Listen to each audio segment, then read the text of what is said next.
Nung 20, nung 20, actually nagkamali ako nung sinabi ko sa nung 2010, 2011, nung pinatanggal niya ako sa Punchline Laugh Line, nagkaroon ako kasi bago naman ako mag-artista kasi sa art department ako ng GMA 7. And Rolly De Leon, Enrico Ancheta, yan yung mga former boss ko sa production design.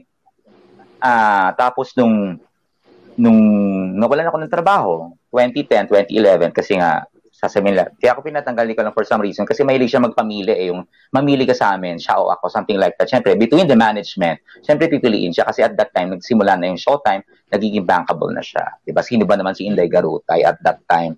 So, nung 2011, ayun, nagkaroon ako ng depression, deep depression. Actually, 2011 yun. Nagkaroon ako ng depression in 2012. Diba? So, nagkaroon ako ng fallback na naging scriptwriter ako, tapos nagtuturo ako ng violin, tapos marami akong fallback din kasi at that time hindi naman nawala sa akin